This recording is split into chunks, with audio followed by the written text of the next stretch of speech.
Imagine working every single day inside your own home.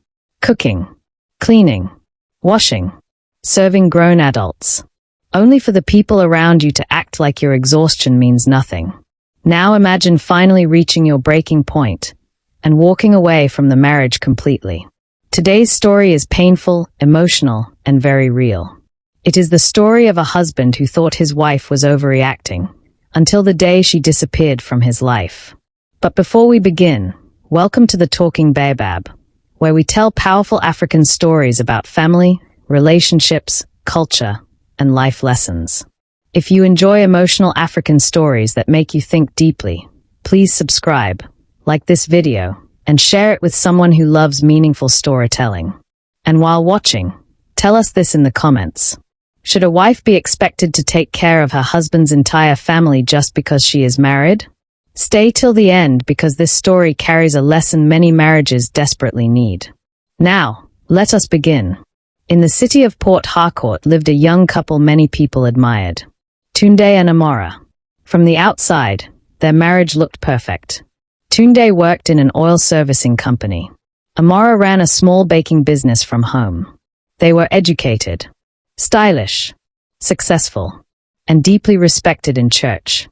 Whenever they posted photos online, people flooded the comments with couple goals, God when, perfect marriage.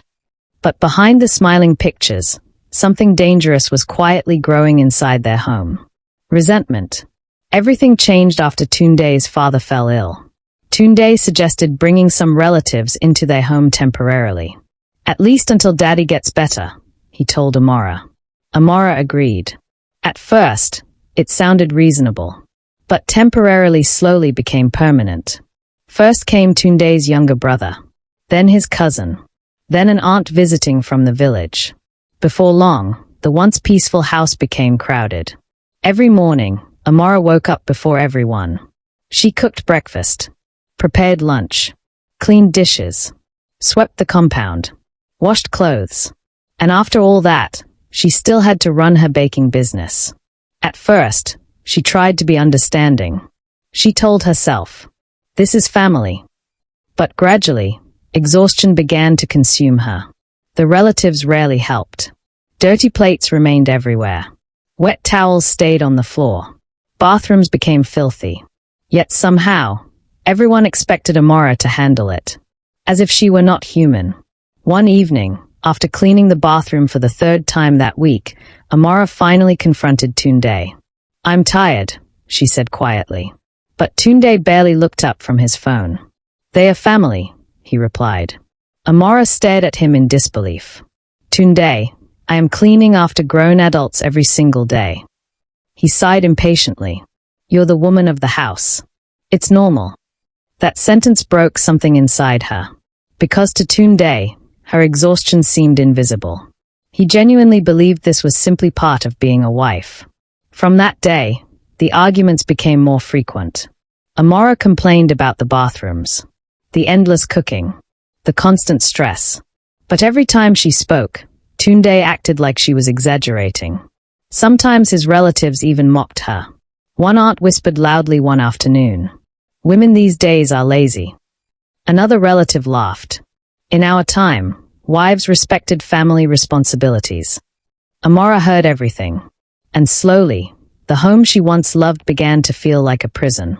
One Saturday afternoon, the situation exploded. Amora had spent the entire morning baking cakes for a customer. She was exhausted. When she entered the kitchen, she froze. Dirty plates covered the sink. Pots were scattered everywhere. The floor was stained with spilled soup. Meanwhile, Tunde's relatives sat comfortably in the sitting room watching television. Something inside Amora snapped. She walked into the living room and said, "Can somebody please help clean this house?" The room became silent. Then Tunde's cousin laughed. "Isn't that your job?" Everyone chuckled. Even Tunde smiled slightly. That was the moment Amora realized something terrifying. Nobody saw her as a partner. They saw her as domestic labor. She looked at her husband. He said nothing. Not one word. That night, Amora cried alone in the bathroom. Not because of the dirty dishes, But because the man she loved refused to see her pain. Over the next few weeks, Amara changed. She became quieter, less cheerful, emotionally distant. Even her friends noticed. One day, her best friend Kyoma visited unexpectedly. After hearing everything, Kyoma asked, "Have you told your husband how serious this is?" Amara laughed bitterly. "He thinks I'm overreacting." That same evening, Amara sat Tunde down for one final conversation. "I cannot continue like this," she said calmly. But Tunde became defensive immediately. "So now my family is the problem." "That's not what I said. You want me to abandon my family because you're uncomfortable." Amara stared at him in frustration. "That's not the issue. I just want help. I want respect. I want partnership." But Tunde refused to listen. Instead, he accused her of becoming proud because her baking business was growing. The argument became ugly. At one point, Tunde shouted, "If you can't behave like a wife, maybe marriage is not for you."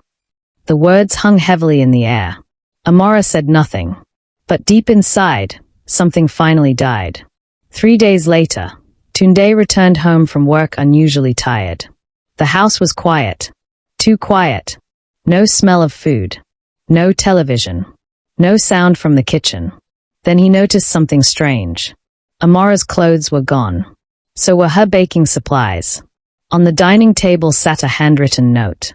It read, "I got married to build a life with you, not to become a maid for grown adults. I begged you to hear me. You refused.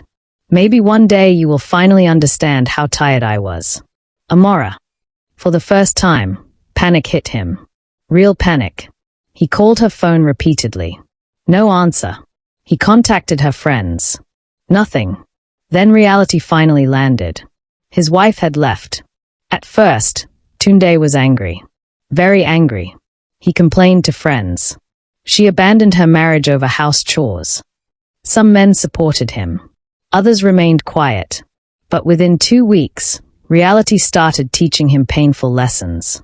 The house became chaotic. Nobody cooked regularly. Dirty plates piled up. The bathrooms smelled terrible. Laundry accumulated everywhere. Suddenly, Tunde noticed how much invisible work Amara had been doing. Work nobody appreciated. One evening after struggling to clean the kitchen himself, he sat down in silence. For the first time, he asked himself a difficult question. Had he truly treated his wife like a partner? Or had he treated her like free labor? The answer disturbed him deeply. Months later, Tunde finally convinced Amara to meet him at a quiet restaurant. When she arrived, he was shocked. She looked peaceful, healthier, happier, stronger. For a moment, guilt consumed him. They sat in silence before he finally spoke. "I didn't understand," he admitted quietly. Amara looked at him calmly. "No, you didn't want to understand." Those words hit hard.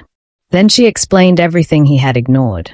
The exhaustion, the loneliness, the humiliation, the emotional burden of constantly serving people who never appreciated her. "I stopped feeling like your wife," she said. "I felt like hired help." Tunde lowered his head. For the first time, he truly listened. Not to defend himself, but to understand. And as she spoke, he realized something painful.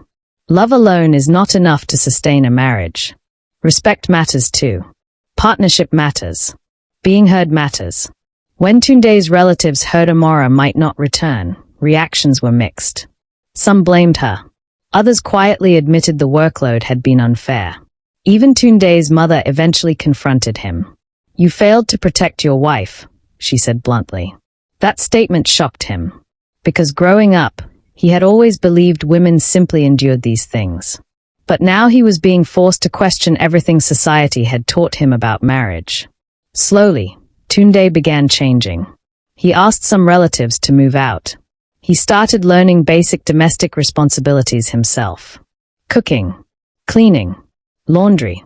For the first time in his life, he understood how exhausting constant housework could be. And with every new responsibility, his respect for Amara grew. Nearly a year later, Tunde and Amara slowly began rebuilding their relationship. Not perfectly, But honestly, this time, things were different.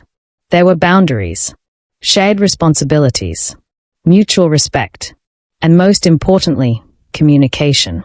The experience changed both of them forever.